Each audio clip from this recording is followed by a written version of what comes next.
I'm going to say two words, and I wonder what comes to your mind. Those two words are youth sports. Okay, now there's a chance you thought about your own experience within youth sports, or if you're like me, a parent, you're thinking about what your kids' experience in youth sports has been like. And, we don't do this a ton here on this podcast, but because I'm so passionate about coaching, kids, any chance I have to bring on an expert to have a discussion over where we need to be right here in 2024, I'm going to jump at that chance. I encourage everybody to go back and listen to the conversation that we had with Scott Lancaster. Today, we're going to sit down with Luis Fernando Llosa, and this guy is a writer. He's what I would call an activist in youth sports, and he's really trying to help us understand why we need to change the conversation. And the reason that I reached out to him is because I am so passionate about changing the guard with regards to youth sports. Because as great as youth sports has been for so many people, it's a freaking disaster for others. And as a youth coach, I see it firsthand.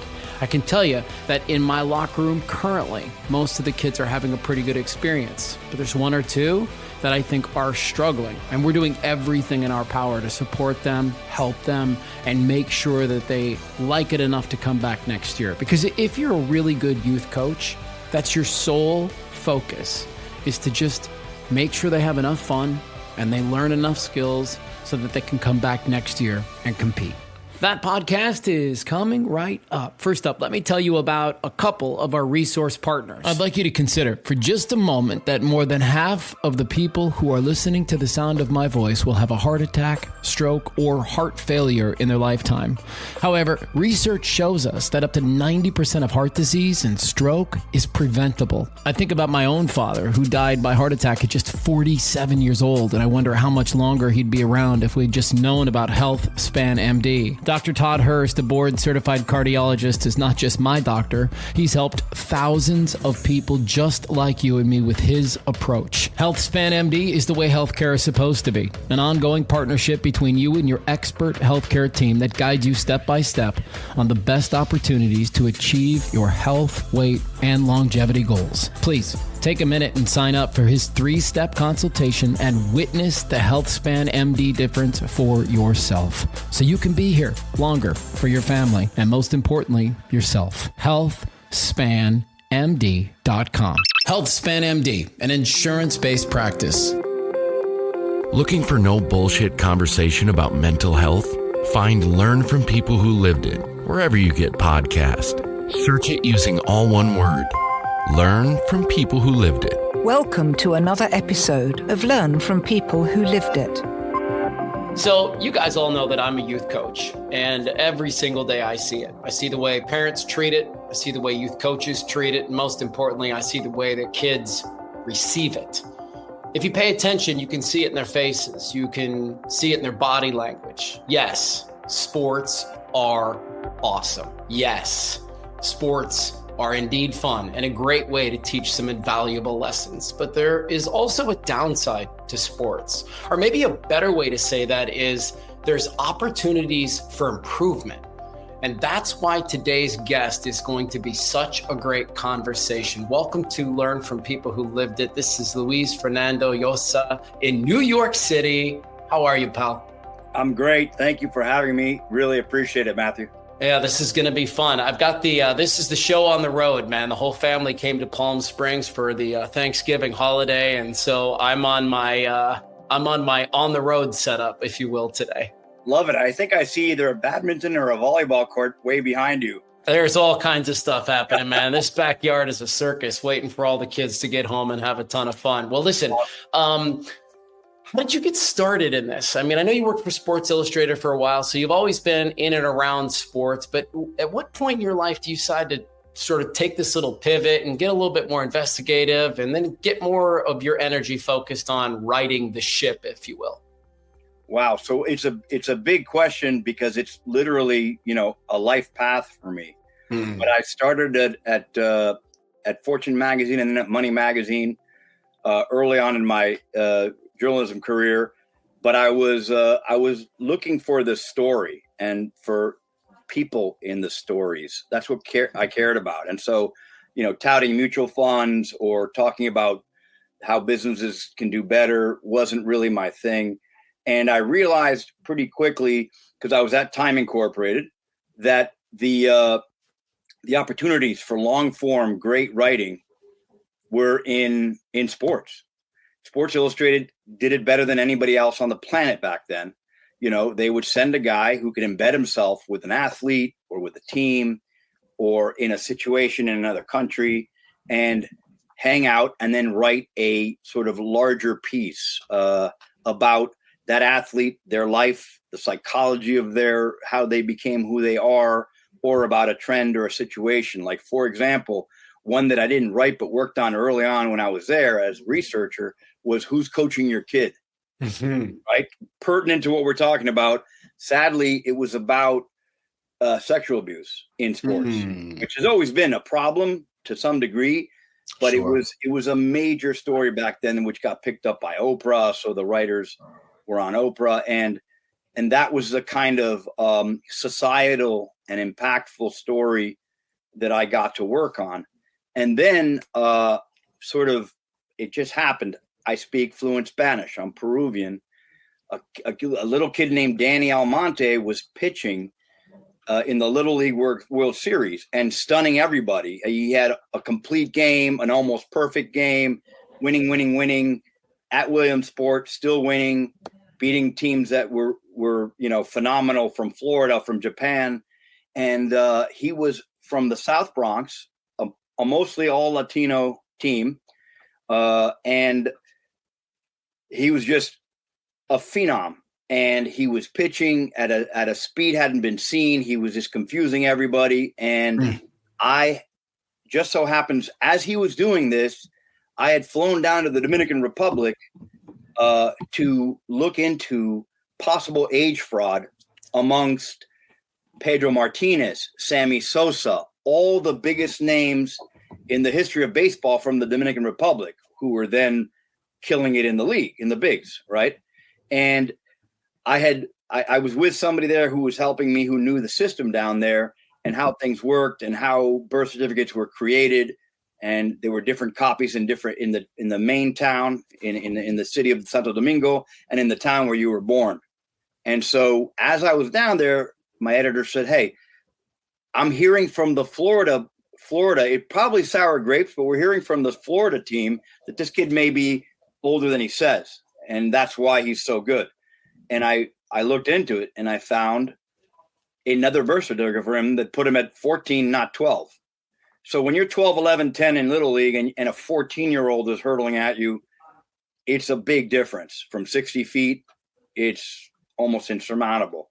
Yeah, listen, I coach youth hockey, right? And so, but I'm in high school hockey. And the difference between my kids at JV and my seniors who are nearly grown men, it's very, very different. It's huge. And it's also some kids grow up faster than others. So you can have a kid. I know of kids who in ninth grade are really kind of smallish and not cutting it, even though they have all this talent and skill. And by 12th grade, if the coach didn't invest with them, they're now like 3 times as fast, twice as big. And if they had just worked with them, they would have an incredible senior playing on their team. But often they don't, or the kid quits, discouraged. Anyway, that was it for me. Seeing a father and a coach manager basically abuse a kid who knew he was lying, and he ends up being on the cover in Time magazine, on the cover of the Daily News, on the cover of the New York Times, above the fold, on the cover of the New York Post as this phenom. And 2 days later, we're coming out with my story that says that he's a fraud. As I was arriving in a taxi driving home from the airport from this trip where I discovered this, Mayor Rudolph Giuliani, who back then was just as intense but a little more put together, was giving this kid and the team the keys to the city. So the story broke. They still gave him the keys to the city. Go figure. But anyway, that was my serious introduction to youth sports gone awry. then I continued to investigate supplement use and steroid use in Major League Baseball, in World Championship boxing, in the Olympics, and in wrestling as well. And that's when I talked to the parents of kids who'd committed suicide while cycling off of steroids at the ages of 16 or 17 as sophomores and juniors in high school. Mm-hmm. And so that's when I came hard on the argument that kids, that athletes should be able to do what they want because it's their body and they make more money. In other words, no, you can't, because you're an example to the kids and they'll do what you do. And a 15, 16, 17-year, 18-year-old trying to become you, even though, 1% of 1% will, they're doing it and they're taking these drugs and it's dangerous for them. Yeah. And it's not good. Man, there's so many things about what you just said that are so bothersome and so troubling, right? And one of the things I was thinking about as you were explaining this Danny Almonte story was, it would be easy for people to be like, yo, why are you picking on this kid? And it's like, we're not picking on this kid. We're picking on all these adults around him who created a system that puts him in this position. No sensible adult would put a child in that situation unless winning was the only thing that mattered. Correct.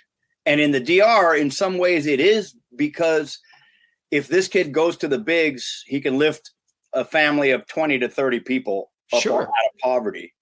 But that's too much pressure for a kid. And we're doing it to kids in middle class and upper middle class. You go to you go to Stanford and Darien, Connecticut, and you've got hedge fund manager pops who are putting that kind of pressure on their son or daughter who doesn't need to become the greatest squash player of all time or the best lacrosse goalie, in collegiate history, but they're putting the pressure on them because it's what they think they want or what they want to live vicariously through. It's very sad. And it all boils down to, like, we need to get our own sports biography and just general biography straight in ourselves, either before we parent or as we're parenting, so that we don't push our life, our path, our mistakes, and our hope, our wish to correct what we didn't do onto our kids. Because that's probably that's hubris, which means missing the mark. It's sin. Yeah. It's horrible. It's horrible to do that to kids. Yeah. Okay. So I mentioned it up front. There's a lot of opportunities for progress here. And there's a lot of really great things being done. I myself am a hockey coach, and USA Hockey has done a ton of work on safe sport and training. And now, even to be a youth hockey coach, you have to watch, 4 hours worth of videos and go through concussion training and watch videos from sports psychologists to get better at, but still there's too many of these coaches who are in it to win it and win at all cost. And then to take it even further than that, the thing that I think bothers me the most, if there's one thing that I'm bothered by the most in sports, it's that we have too many old school coaches still in the game. And there's not enough people. 20 years ago. Yeah. Right. There's not enough new school coaching where we kind of are, and you don't have to get it all, but like start to buy into this thing that we're talking about, which is, what are we doing here? And so I want to ask you, from your vantage point, Luis, like, what are the opportunities for progress? If I've got a 4-year-old and, it's time to sign them up for their first little league or soccer match or hockey or whatever that's going to be for them, what should I be thinking about?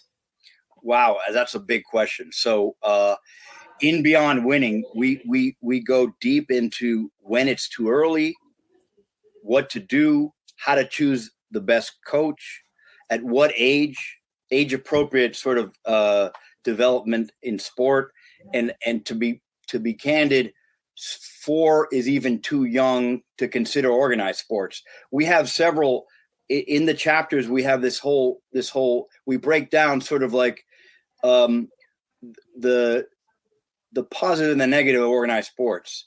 and hyper training. And for the parent who is like set on developing their kid into a really good athlete that's competitive at a higher level, what you do if you put your kid in command-oriented sports, organized sports early, is you choke off the potential for creativity.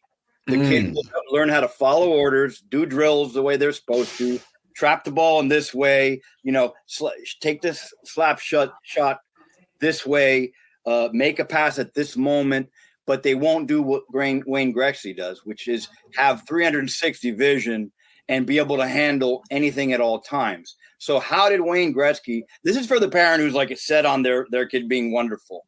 Because there's a way to look this for every type of parent, right? But for that parent that's really pushy and wants their kid to play collegiate or to get it to the highest level of high school, what I argue for with them is don't put your kids into sports too early. And everybody's talking about specialization. Everybody thinks if you don't put your kid in at 6, 7, 8 on this track, that track, they won't be good enough. The fact is, if they're athletic, they'll be able to develop and will develop better playing multiple sports. But how did Wayne Gretzky learn how to be so creative and so different from the rest? On ponds. He played pond hockey. He didn't play organized youth hockey. And in a pond, the ice is a little bit bumpy, right? There's a goal there, but when you miss, that puck travels. You got to go get it. So you like to try. So you start to shoot low and shoot as more accurately as you can. Right. You have to handle the difficulties of the surface of what's going on. You may be playing with kids who are really big and also little, so you have to adjust and be nicer. The pass to the little kid has to be pretty precise. You have to avoid the big kid or win against him, and that's a challenge. So you're learning all these different kind of flexibility. Then you look at Diego Maradona or Pele or Messi, and these guys learned also on the streets. Messi learned in a confined little space that's where they played fulbito, which was on cement mostly. Wow. Then he started, earlier than the others, he started getting into formal training through Barcelona. But Diego Maradona did not. And Pele was playing with rolled up rags, as soccer balls. All these Dominican guys who are fantastic hitters were first playing with broomsticks and chapas, which are the little when you have an old style Coca-Cola or a beer, let's say, and you open it up, that top was what was being thrown to them. And they were like watching it go like this and then hitting it. So that's how they developed the great eye-hand coordination. And in soccer, if you're playing with kids of all ages and adults and you're having fun and you're doing crazy stuff and trying stuff, then you're learning a lot more with your body, how to move, how to do stuff. Whereas if you're at age 4, 5, 6, going to soccer camp, on a soccer team, on a travel team, they're teaching you a systematized way to play, and that chokes off your creativity. Now, you say that's great. Luis has some experience. He's coached for 25 years. He knows soccer. Does that apply to other sports? Well, it applies with hockey. But what I did in researching our section of Beyond Winning called The Power of Play was I flew down and met with University of North Carolina lacrosse NCAA coach Jenny Levy, women's lacrosse. When I got there, she had just won her first championship, national championship. Interviewing her, she told me, Luis, first of all, she showed me her bookshelf. It had the Zen of coaching. It had dozens and dozens of books on how to be a better coach. What does that tell you? She's constantly thinking, I'm lacking here. I'm not connecting with that kid there. It's got to be me, not them. And how do I adapt? And so what would she do? When I saw her, we filmed her practices. She would have, they're playing lacrosse with the lacrosse ball. It's all set up normally. Then she would throw in a tennis ball, wiffle balls. All of it changes. Like you whip a wiffle ball, it travels differently. It's lighter. Tennis ball is different. then she would say, okay, we have the 2 goals here. Well, let's turn one of them that way. So now when you have to go behind to score.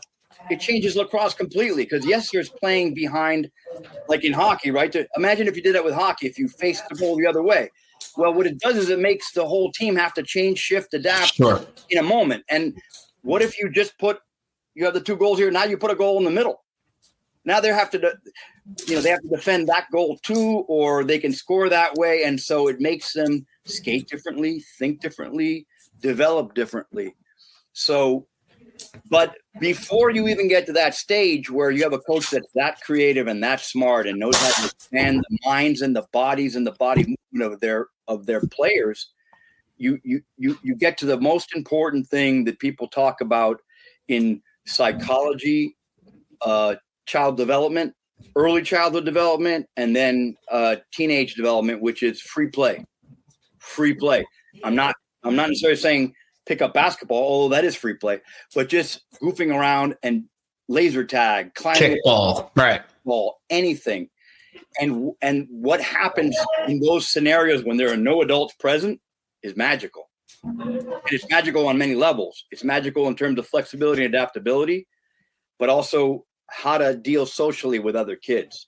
So like the example I often give is if you're playing a game and one kid wants to be goalie, but he's not a very good goalie, but it's his ball, and you say, no, you can't be goalie, and he says, I'm going to leave, and he starts walking away. So now the kids are, hold on. Well, okay, you can play goalie, but why don't you play for the first half, and then we'll have another goalie, and we'll put this guy as the defender. And so now they're negotiating with each other. They're thinking things through. They're developing skills that will actually help them when they're at work in jobs. And that all happens in situations where they're not controlled and governed by adults. I've watched this in real time, and I've watched kids having an amazing time and fighting and arguing because, hey, the 3 best players are on that team and that doesn't work. So why don't you spot us 3 goals, or one of them has to come and play with us, and they figure all that out. And then they're having a great time, and then a parent comes and maybe there's a bit of a dust up, and they swoop in and they start taking absolute control and say, all right, you have to go there. We're going to make some rules. And these are the kids are learning, adapting, creating their own rules. So they're learning how to think and create a system for themselves that works among them. Parents come in and blow that up because they want to control everything and they think they know better. Right? Oh, of course. I mean, the control piece is the biggest thing that coaches have to let go of. It's there is so much amazing things that happen in chaos. And here's the thing. It looks like chaos to us. It's not to them. They got it. They're all on the same page. They know what's going on. And so here, I'm compelled to ask you this question, and not for the benefit of me, but for the people that are listening to our podcast right now, because there has to be some balance there, right? Like, we have coaches in play to, in some way, structure what's going on, but there has to be this balance of letting the kids mostly do it and getting out of their way. But then, knowing when to put yourself into the mix. There's no perfect science there, but what have you seen? Again, getting back to this idea of there's opportunities for progress here. So what are those opportunities? When do we jump in? Absolutely. So first of all, if we really study age appropriate interaction and activity, right, then we realize that free play from ages about like 3, 4, 5 to 6, 7, 8, 9 is critical, and even up to 12. Yes. But organized sport shouldn't really occur. To be honest with you, in an ideal world, until kids are 11 or 12. And in an ideal world, even then, it's not the adultified league game structure. In Chapter 8, we go into all of this. Kids don't need to wear team uniforms and beat other teams and be in national championships in Taekwondo at the age of 7 or 9 or lacrosse or even hockey. What they need to do is learn movement skills. So you can have games and competition, but this whole thing of, and I'm a parent, I've had 5 kids. I love watching every second of every game, but is it for me or for them? So for them, when they're younger they don't really need to compete with each other. They need to compete with themselves and develop athletically. So this is like rip up the whole system and create a new paradigm. And it's done in Europe, in some places that have had good success with it. I remember talking to a coach who was from Colorado who said that in the main soccer association there, they had realized that having kids at 8 in playing in leagues against each other and teams traveling was not good for the kids. So they would set them up and just teach them and learn and give them self-measurement. Now, when should a coach step in? In the younger years, just to make sure nobody's getting hurt and to give a little bit of instruction. But by the age of 11, 12, now your coach is actually teaching you sports-specific skills and helping you. And that's great. And that's good. But when you go to a practice and you can tell, like for me, the litmus test, one of the clear litmus tests is how good a coach is whether it's football, baseball, basketball, hockey, any sport, is what's going on in that hour and a half that they have with the kids. How much time are they spending talking to the kids in a circle? Like, we got to do this, we got to do that. Joey, be quiet, all that stuff. If you can't get your kids quiet, it's on you, not them. If you set up dynamic practices where everybody's active at all times. So what Scott did when he developed a system of youth football for the NFL is in 8 different cities in disadvantaged neighborhoods, he would have practices have 8 stations. So you were doing something at all times. You might have a minute break, but then you'd be doing something else that was cool. The kids loved it. Yeah. It was structured. It was teaching them sports-specific skills, but it wasn't an adult talking to them. It was them doing through learning. And so that's what I prefer to see. A coach that organizes their practices really well, that sets up stations, and then that comes in to instruct. Hold on, guys, in station 3. Actually turn your body a little more and receive the ball with sensitivity by pulling back as it touches you, and then do a hammer pass, which is with the middle of the side of your foot, showing them, and then letting them mess up. One thing I learned, because I was a very enthusiastic, overexcited type of coach, was if you're going to point out one thing wrong, point out 3 things right. You as a coach can see, as a hockey coach, you can see the 7th thing the kid's doing absolutely wrong, even just with his slap shot or with his skating. But if you overwhelm him with that instruction, you're going to just make him shrink instead of, get bigger and embrace what he's doing. So you teach him you step in, you correct one thing, and you leave the rest for the next day or the next week. So can I just interrupt? Because you understand, if you're any kind of coach with knowledge, that a fully developed athlete is 28 years old. Wow. So they don't have to be incredible at 12, 16, 18. No. And they sure as hell don't have to be good at 8. They don't have to be anywhere close to that. So back to you, because I think that's what we get so wrong. We have this short-term vision and we think, well, I got to win my Little League playoffs this year. Do you really have to win? And that, like, in every sport, there's championships, and the kids say, yeah, we won the national championship. How is it that in a sport, like, let's say, I don't know, soccer, that there are like 740 national championships? Like, isn't a national championship when the top 2 teams in the entire so it's just a marketing thing between, little leagues in different places, and it's not real. Yeah. And it doesn't help them. So, when we wrote this book, things were pretty shitty across the board. Scott would tell you that youth sports was toxic.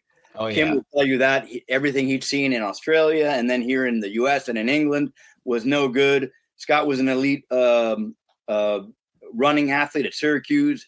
Kim was an elite athlete in soccer and swimming in Australia. That's why, we said smart parenting in a toxic sports environment. Here's the positive. Okay. The positive is, since then, as you saw in hockey, they realized that kids who are 12, 13, 14 banging each other up on the boards, or even hitting each other, not smart. Yeah. A lot of kids quit. Every kid who isn't like a huge early on quits. I was just talking to a friend of mine in Whitby, Ontario, which is as hockey country as you can get. I was going to say, yeah. There in Canada. And his middle kid grew a little later and he quit hockey because he didn't want to do the checking at 15, 16. Right. I get it. But there's been an improvement in football. Sometimes you see on YouTube clips of parents hitting 8-year-old kids, banging them up to get them tougher. That's really sick and sad. But mostly an awareness has grown. And places like the Center for Healing and Justice Through Sport have come up. Megan Bartlett is a good friend of mine, founded that out of Boston about 11, 12 years ago. And she goes around teaching social emotional intelligence to coaches so that they can deal with kids who have ADHD or other challenges. Yes. Or are just difficult. Because if you're a coach today, you're noticing that a lot of your kids are acting in ways that you don't remember that you acted in front of a coach. They're acting, ADHD. So I know of a kid who just wouldn't look at the coach, and the coach is like, "Look at me." Right. Old school's like, "When I talk, you guys listen. Look at me, Tony. Look at me. Why can't you look at me?" And so he's like angry at Tony, and then it's like soon after emails are fired around, and he's like, he's uncoachable. He's off the team. I can't deal with him because he creates these problems, and then I have to focus on him, and then the other 15 kids don't get enough of my time. If that coach had known that kids with ADHD or certain social anxiety are listening to every word you say, can repeat it to you verbatim if you ask, but just are shy and can't look directly at you, he could have coached that kid in a totally different way. Yeah. And the other example I like to give, because it happened to me a couple of times, is when you have a kid who is kind of like a bit of a bully to the others because he's accelerated. Like he's the kid who can score from anywhere, who's maybe the fastest skater, a great passer. And he's telling you, Coach, I don't know, they call you Coach Matt, Coach Matthew. Yeah, at the rink, it's always Coach Matt. You bet. So Coach Matt, why do you even put him in? Because if you just left me in 2 more minutes, I would have scored 2 more goals and we would have won that game. Or Coach Matt, I'm not going to pass to him anymore because every time I pass to him, he messes up. A good Coach Matt says, you know what? If you pass to him, it's like you score and he scores. If you help him score, that's 2 goals for you. I'm going to put up 2 goals for you. Because anyway, those kinds of hyper-aggressive kids can become, through sport, real assholes and real bullies in the future. And then take that into corporate America and, cut up their teams, be terrible leaders for that reason. Or with that same kid, if you as a coach perceive them that way and put them in charge of younger kids, say, I want you, because the other kids on their team don't like that kid. They're not liked. They may be popular in the sense that they're successful and help them win, but they're not liked. So they're bullies, but they're in a way being socially excluded themselves. And the best way to bring them into the fold and to teach them empathy is to get them to coach a 2 or 3 year younger division. Because in that scenario, when they're rude to the kid, it's like, I just showed you how to do it, man. It's easy. You just flick that way and hit your wrist. And then the little kid doesn't do it right. So he says, dude, you suck. And then the kid starts to cry. And then he goes to you and says, Coach Matt, he's mean. I hate him. I don't want him to coach me anymore. Then that kid starts to feel his own failure. Like you would put him in charge of helping coach younger kids and he's failing. So he starts to realize he needs to socially adjust to each situation and be more encouraging with the kid.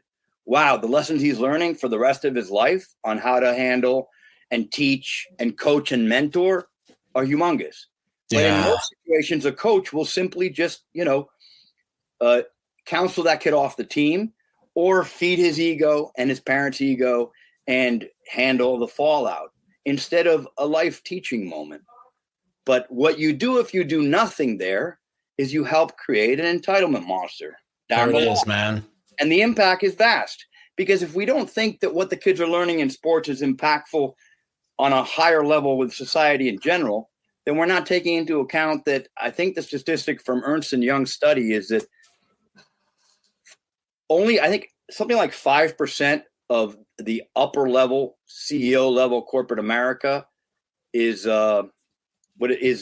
women, and something like 90 something. I don't know if it's 95%, but something close to that of those women who achieved that level of leadership in corporate America, they all played serious high school or college sports. So in that sense, sports is doing something right. It's helping create women who are confident in themselves, see their bodies as more than, what they had been seen for millennia before, and are successful socially and emotionally and at a specific skill. And that kind of confidence grows and is applied throughout life. Man, I've got a few questions that I want to throw out at you. And this is all stuff that I've seen along the way. And, you'll meet these guys who are what I call old school dudes who don't want to shift their thinking, and it's really hard to like pull them forward. And so the first question that I want to ask, and maybe you don't even have an answer to it, but it's like, what is the right way to eliminate these people from youth sports? How do we create some sort of standardization to where like there's a level you have to be at in order to coach and be around children? Because we do it for teachers. They have to get training. They have to go through classes. They have to get certification. And to a degree, we're doing it in hockey a little bit with USA Hockey and all the training that we have to do. But you and I both know, man, there's still so many coaches who are out there reliving their glory days through these kids. And I wonder if there's a way to get them to just quit. Well, I mean, so I'm just riffing off what you're saying right now. Yeah. I haven't given like getting rid of the old guard specific strategic thought yet. Yeah. I just thought maybe the old guard was sort of move on through, age out, other time or whatever. Mother time, whatever it is. Right. But one way to do it is they don't like to be told that they're wrong. They don't like to do new stuff. So as you said, in youth hockey, there is now, hours that have to be done. You have to watch video, you have to learn.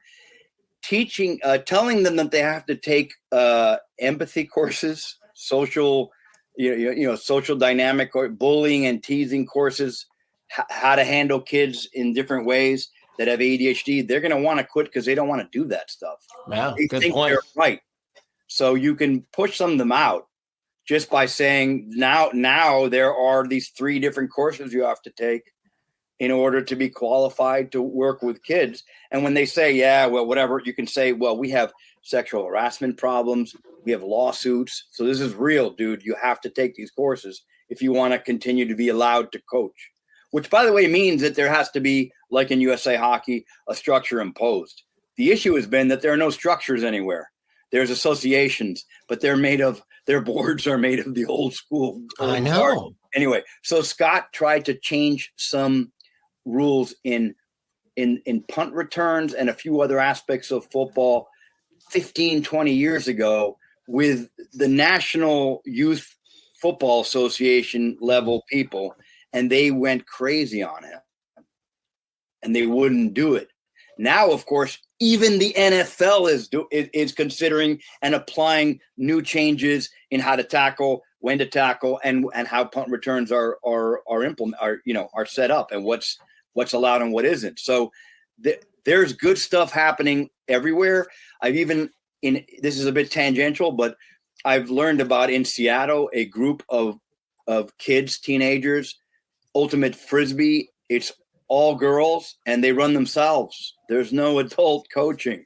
That's pretty cool. I love that. Peer mentorship, right?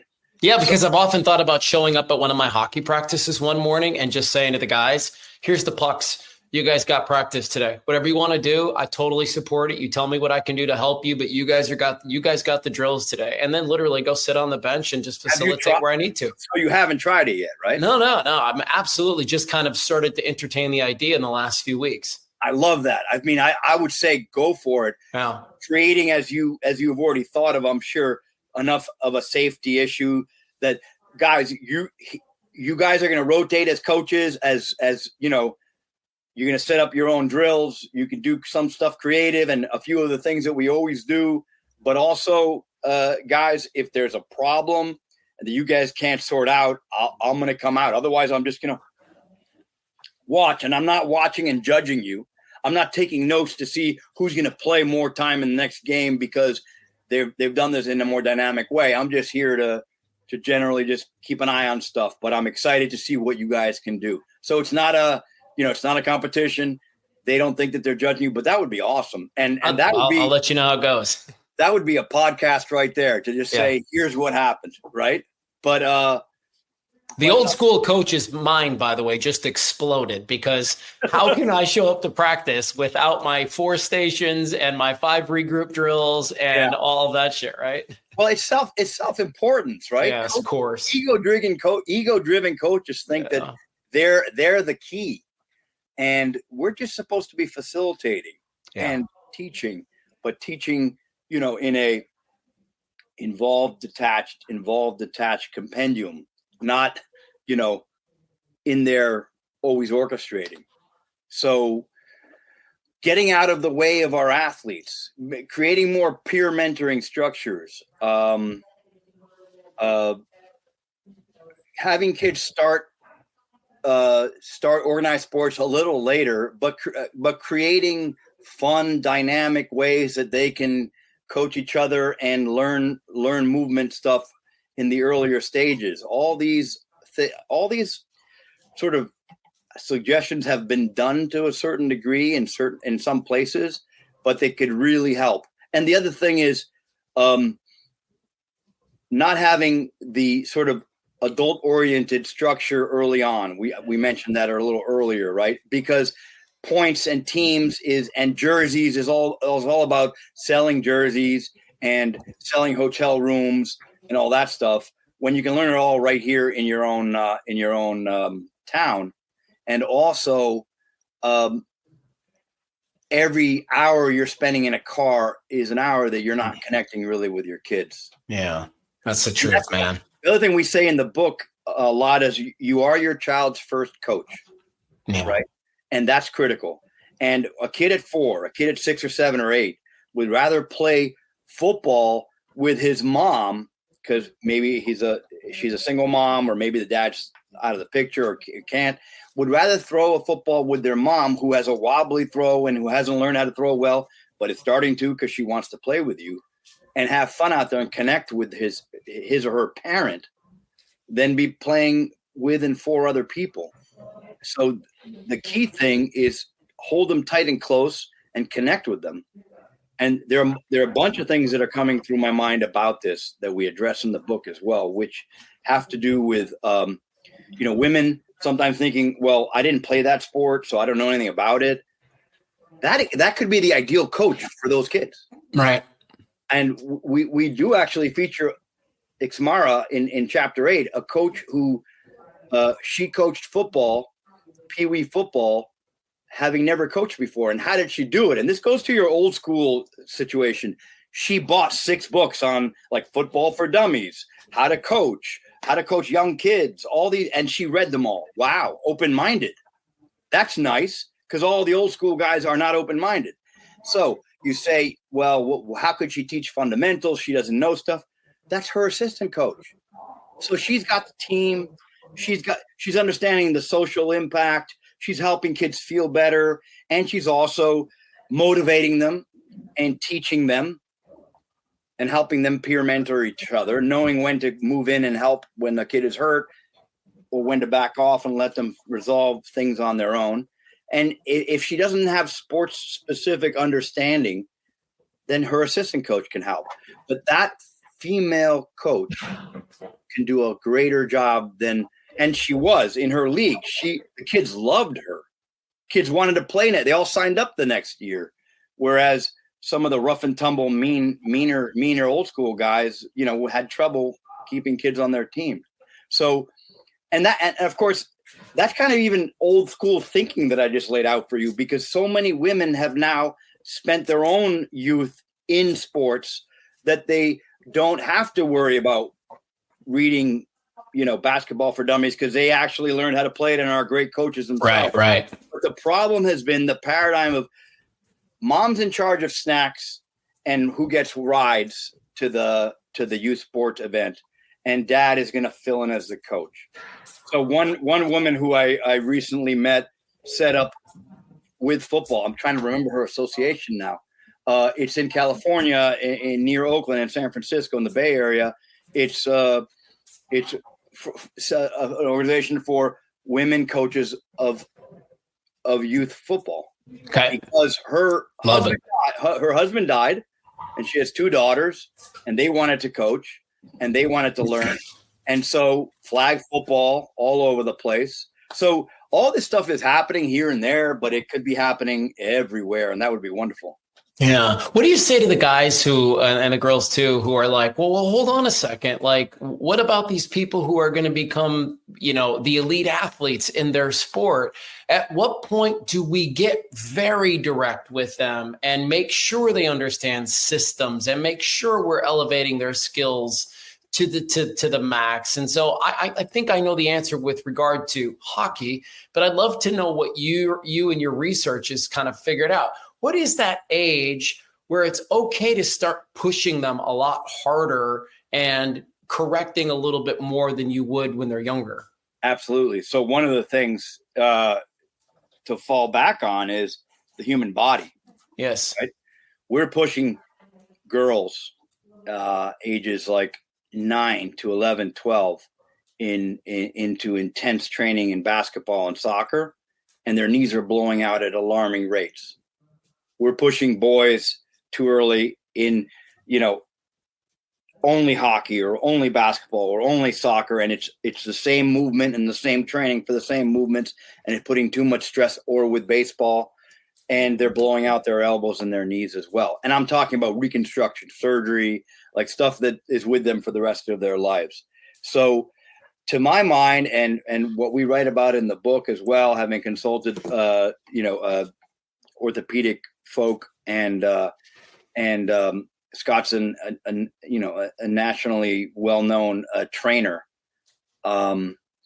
It's when your body has matured a bit, and for girls it's 13, 14, maybe even 15, but for boys it's 15, 16. I mean, some boys maybe 14, but it's basically at that point that they can go specific. But even then, they shouldn't only play football or hockey or soccer.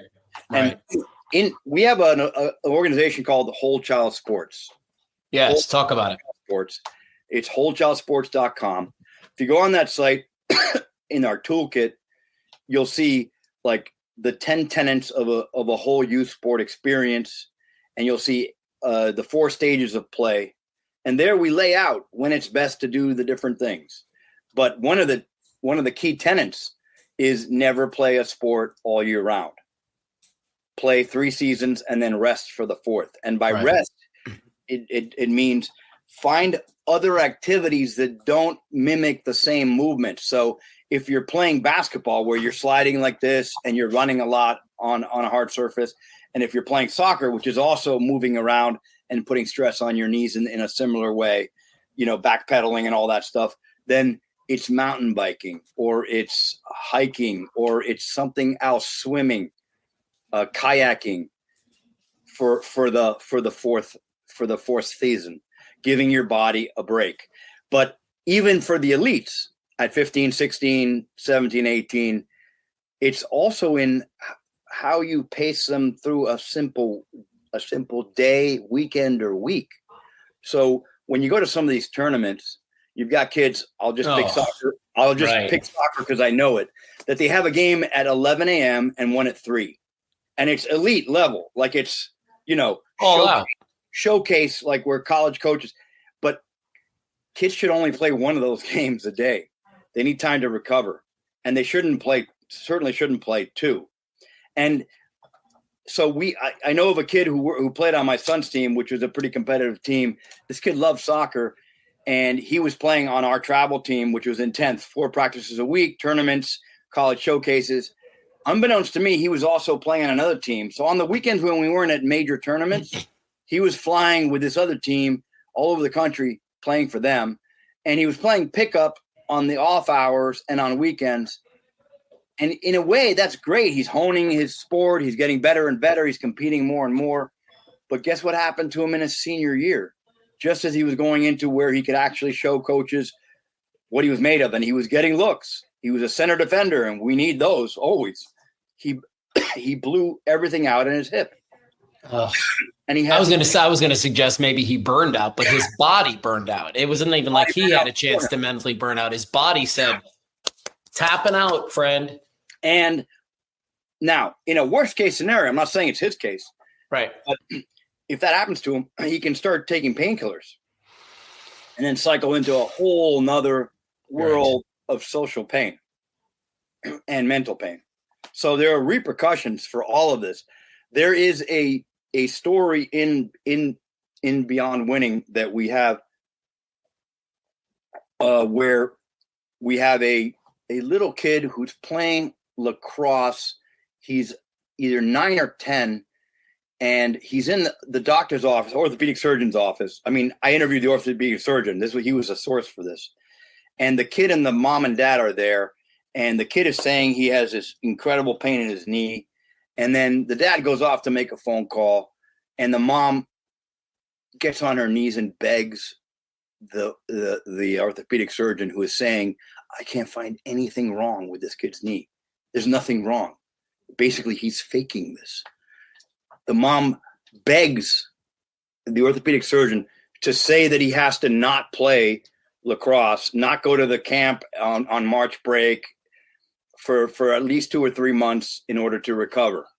They basically want him to lie to the dad so that they can get some space from him and his intensity on the kid. And the kid is 9 years old.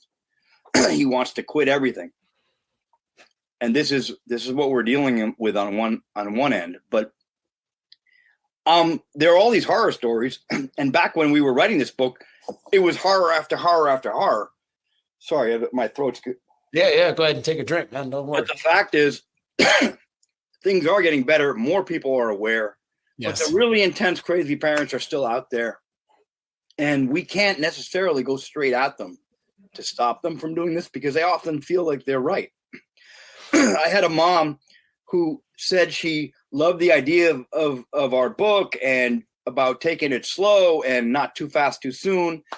And the conversation developed, and she sounded like the perfect mom, doing things age appropriately, not introducing things too intensely. But then while I dig a little deeper in our conversation, she says they're spending $65,000 a year for their 2 kids from the Montclair, near Montclair, New Jersey, Saddle River, where there's a lot of money. It's a very wealthy area in New Jersey. They're spending $65,000 a year for them to fly to different hockey tournaments. Wow, so she sounded to me, in how she was speaking, like the ideal mom, not pushing her kids. But as I got deeper into the conversation, I realized she was actually the epitome of what's wrong with parents. So I want to wind down here in the next 10 minutes. And so let's here's the question. Okay. How do you eat an elephant? One bite at a time. So this thing we're facing is an elephant, and it's sort of, I don't know what the word is, but impossible is kind of what comes to mind. It's going to be impossible to tackle all of these things at once and get them all right. This is clearly a marathon, and we're going to be on this journey for a long time because it took us a while to get to this place. So let's do 3. People can handle 3 things. Give me 3 things parents specifically should be thinking about. And if they're seeing these things in their youth sports and, through their children or whatever, they should be sounding the alarm to associations, coaches, other parents, and going, you know what, hold on, time out. This is not what it's about. And it may be some of the stuff that we've already covered here. But as we wrap up, 3 things that we can start doing immediately as a parent. Okay. All right. So one of them is to take a good look at the coach and see if they chose the right coach for their kid. Okay. And the key there is that coach ego driven? Are they focusing on winning only? Are they yelling at the kids, dressing them down publicly in front of other kids and in front of the parents when they do something wrong? or are they building them up and encouraging them? Do they coach through yelling or through, I mean, I have a big voice when I'm coaching. Sure. But it was positive coaching. It was Amen. Great job, Tony, you know, and not over instructing them, but letting them figure things out. Yeah. I used to say, I'm not angry. I'm loud. Right. I'm not upset. I'm just loud. And I've had my assistant coach, I tag team. When you see me getting overbearing or talking too much, just give me we had a sign, like he would pinch me on the shoulder or give me a tap, and I would be like, oh, find myself, feel my legs on the grass, come to a calm and look at what's going on and see that it doesn't matter as much as I think it does, but that the kids are safe and have fun. So you are going to be able to tell pretty soon if a coach is like this. And another thing is, if you're afraid of your coach, things aren't there. good. It is. Red flag. They're afraid because, he's going to do this to my kid. And know that your coach is influencing your kid in a massive way. Yes. Because they're the leader of your kid's team and they look up to them. So if a coach is encouraging kids to go out there and bang people up, they're not the right coach. Okay. Playing hard and tough is okay. That's one anyway. Okay. So check out the coach. That's number one. First thing as a parent. And choosing, we have a list in the book on how to choose a coach. Okay. And what the signs are, like your question exactly, what the signs are of them being an ego-driven coach versus a coach that's healthy for your kid. Okay. I would say the second thing is for you as a parent to really dig into your own sports biography and figure out why you're here. Yes. If you're a dad who coaches, why are you coaching? Is that helping your own kid? Because I love kids. I loved coaching kids. Sometimes my kids accuse me of, being too kind to everybody and not focusing on them. But the fact is, of course, your kids come first, but all kids are great. But if you're coaching year after year, it may not be the best thing for your kid. Yeah. And if you need to coach, maybe you should be coaching another team and let your kid experience other coaches who you vetted, or your wife is vetted, or your husband is vetted.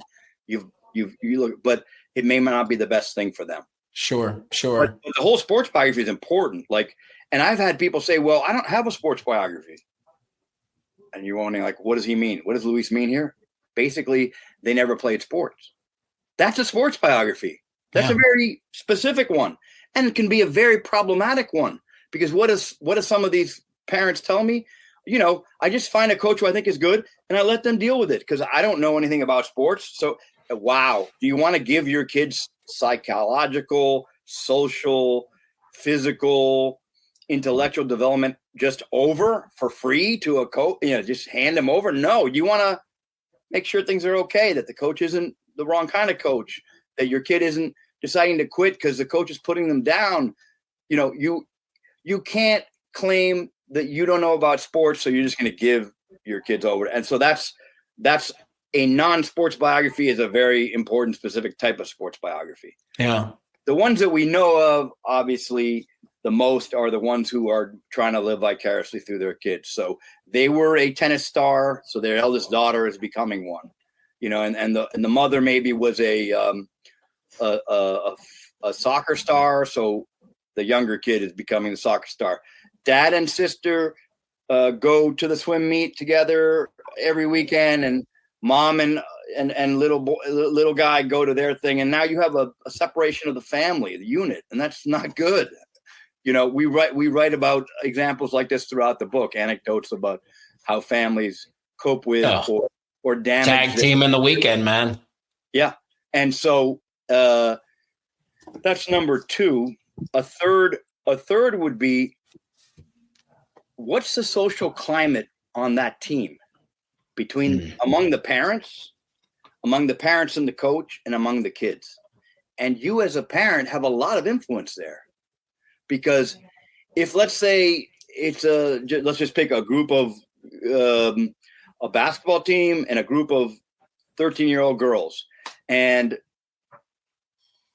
a couple of new players on the team, and nobody's passing to them, and they're being shunned, and there's tacit exclusion going on, which you can't even tell because there's a team text, but now there's another like 8-person text for the girls who are cool and like each other and have known each other. You as a parent can set up social moments for the team that can bond them together. Going back to Jenny Levy, what did she do when recruiting when her elite recruits arrived as freshmen? This is something that I've repeated several times because I love this story. How do you get a senior and a junior and a sophomore to even connect with this freshman who's a hotshot from some high school, who thinks they're great or is very shy and nervous, either dynamic or in between? How do you get them to become a team? Because that's how you're going to win a national championship, by the way. Right. Through a great, a tight. Yeah, that's the thing. Like, what coaches don't realize is if they spend time on the social, they will get better performance. A mediocre team can win championships if that's what you want to do, if that's your focus. You know, in a way, going in the back door to the old school types who only want to win. Well, becoming a better social coach, a better psychological coach will help you. And so with these girls, have a bowling night. And when it happens, or a barbecue, or everybody goes to a movie, but when it happens, make sure that the kids are integrating, because that can be another theater for exclusion. An example from one of my son's own teams, there were some scholarship kids, and they were mostly from a different social economic situation. In New York City, they were mostly Latino, 5 or 6 kids, all very good athletes. And then there were the kids, the regular kids, and the ultra wealthy kids, because that's what you have on a team. I personally, when we were in North Carolina or other states for tournaments, would notice the 5 or 6 scholarship kids were all sitting in one table when we were watching the World Cup, and the other kids were in 3 other tables. And every single lunch and dinner, they were separated. So the first thing I did, because I didn't want to like force this upon everybody, is instead of sitting with the other dads who I love to hang out with at the parents' table, I sat with the scholarship kids. So it was me and 5 other kids, and we talked and hung out. And then another thing we did was, for kids needed rides. So different kids would take different kids, and it's not just you and the same 2 kids riding together. Mix it up and take one of the kids who's in this group. And then the team started to integrate more. And for me, the thing that really touched my heart was one day, because I'm not the coach, but I'm a coach-oriented guy there. I would be like, "Where's my son?" I don't find him. And I walked into a room and knocked and walked into the room where a group of 7 or 8 kids were playing, FIFA or whatever. They're playing a video game at the hotel with the PlayStation the kid had brought with him or whatever. And they were having a great time. How did I feel when I finally saw, because I'd seen it the other way so many times, that in that room there were 8 or 9 kids and 4 of them were scholarship kids. And the other 5 were the kids of the other families who are very advantaged. But they were all integrated together and having a fun. And it wasn't me walking into one room and seeing the 4 or 5 guys alone and the other guys in a separate room. That's what we need to do. So to recap, it's choosing the coach and monitoring them to make sure that they're the right person, human being, to be involved in such an important tutelage and mentorship of your child along this journey, that they're safe, that they're decent, that they care about the people they are. So coaches are educators first and coaches second. So you're an educator. You know what I mean? Absolutely. I know what you mean. If they're a sports specific person, they're educators of the human being. That number two, what was number 2? Help me out here. The second part, just take your sport. You said talked about. Yep. Yeah.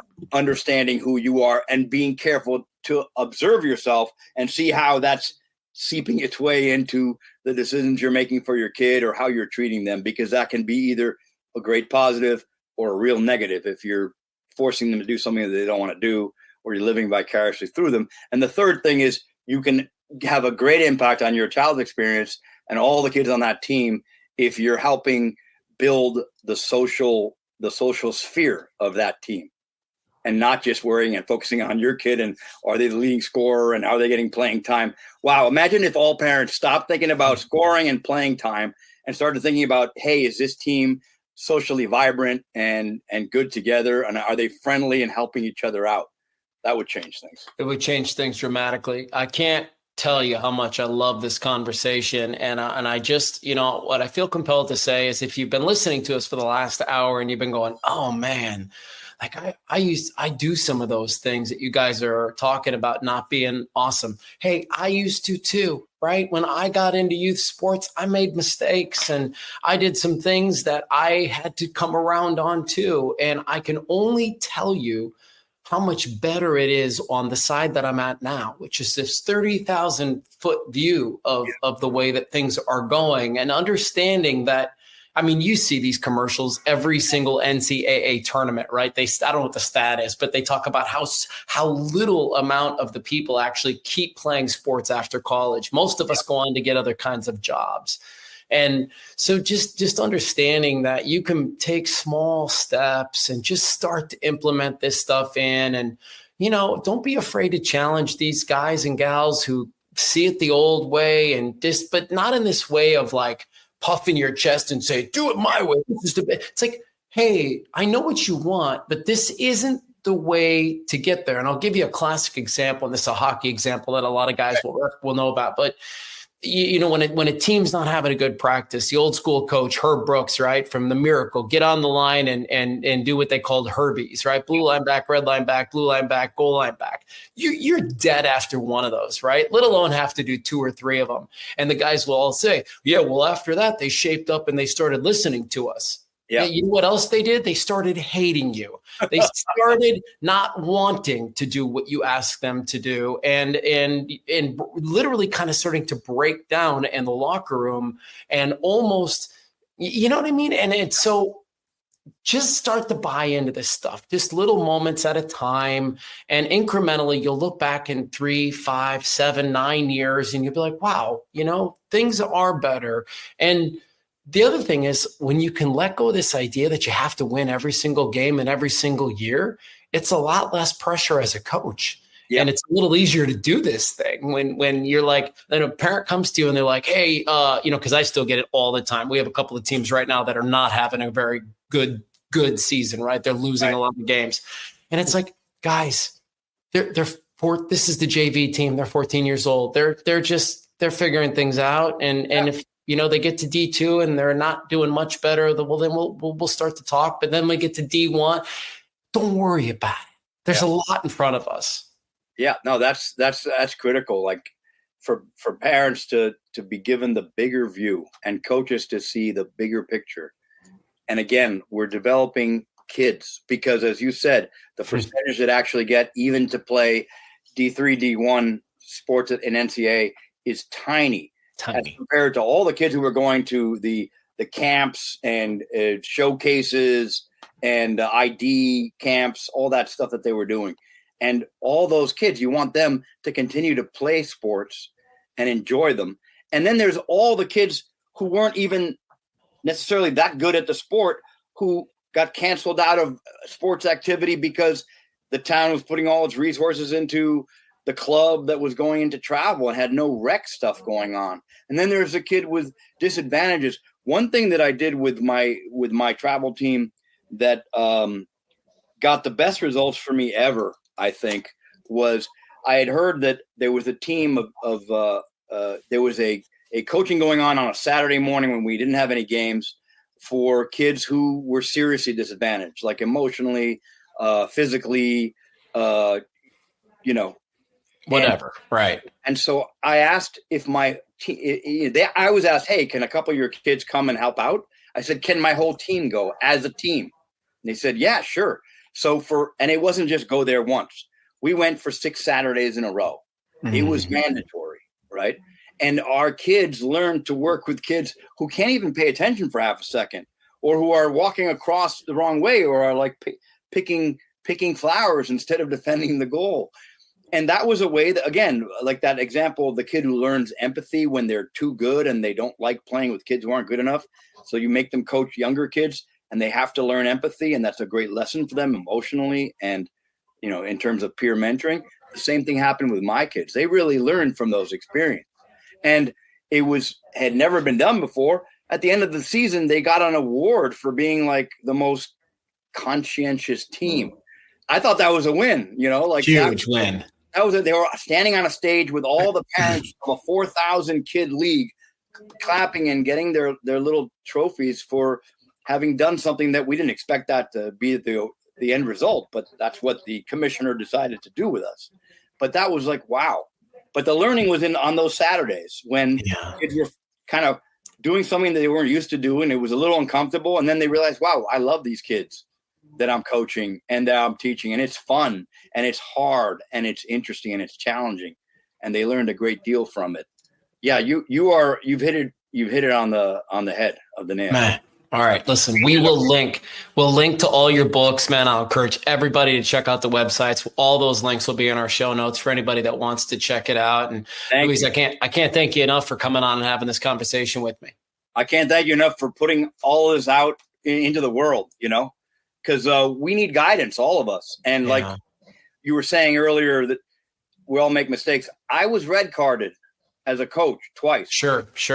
And while I can justify the reasons, I was worried about safety of kids and the ref. On the other hand, I could have handled it better. And that's part of my journey years ago. Right. And, I had a mom accuse me of bullying her kid. And that was really interesting to me because I'm somebody who then later wrote a book on bullying and who had always been the kind of coach that all the parents liked because I cared about and taught their kids and they liked me coaching. So I had to realize, okay, why is this kid doing this? This is a kid who I helped him buy equipment because he couldn't afford it. I was always telling him where the practice was. I was driving him to every single game. And for some reason, when I said, no, he has to figure out how to get to practice today on his own, it really triggered him. And he told his mom, this guy, and then, you know what I mean? So, wow. Yeah. You learn, you grow. And none of us, no matter who we are, what book we've written or what podcast we kill at every week, we all have to learn. And that's what Jenny Levy taught me too. She's now won 3 national championships as a lacrosse coach for women's lacrosse in the NCAA. And she's still fingering the books and learning how to create more dynamic practices. One year she hired an Olympic caliber, one of the best Olympic female lacrosse players in the world to teach her kids how to stick handle, how to fool around and do tricks, not like stick handling for the game, but to do tricks so they can be more dexterous and be more fluid and love it, more fun. She told me that the recruits that she got every year were like overbred dogs. When I got that quote, it went right into the book at the top of that chapter. Great quote. A coach saying that her nationally sought after recruits were overbred dogs who had been command oriented since age 5.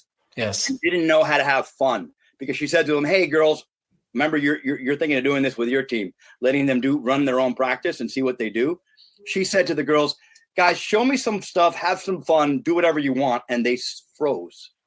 They couldn't do it. They were like, "Well, coach, do you want us to run a weave drill? Do you want us to run sprints and do, interweaving passes?" She's like, "No, do whatever you want. Just have fun. Show me some skills." Yes. And they couldn't do it because they were overbred dogs from the age of 5.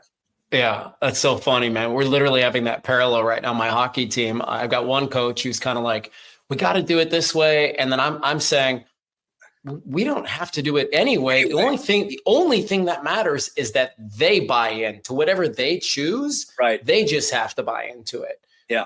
We don't need to tell them what to do. They just have to choose one thing and then do that together and they'll be fine, in these particular places. Well, listen, man, I say it all the time, but to everybody, knowing gets in the way of learning. And if you're the one person who thinks you know it all, man, it will be so hard to change your mind. And so I just encourage people to let go of the fact that you do know some great things, but you could also learn some really great things. Thank you very much, Matt. I really appreciate it. All right, buddy. Take care. All right. Bye-bye. We have 3 goals with Learn from People who lived it. 1, to help you feel less alone. 2, encourage you to seek out a coach, a therapist, a church, anyone who can help you get through your journey and find some healing. 3, when you're ready, Share your story with us. Find Learn from People Who Lived It wherever you get podcasts. Search it using all one word. Learn from People Who Lived It. At Mental Joe, they sell more than shirts. They sell apparel with a purpose. In fact, my favorite hoodie in my closet is a Mental Joe hoodie. They help out G.I. Joes to the average Joe's one t-shirt at a time. With every purchase, you help them support organizations that can provide services to help others get out of their heads and into their bodies through plant medicines, equine therapy, yoga, and other non-traditional mental health treatments. Link to them. Pick out your favorite t-shirt or hoodie right now at learnfrompeoplewholivedit.com/resources.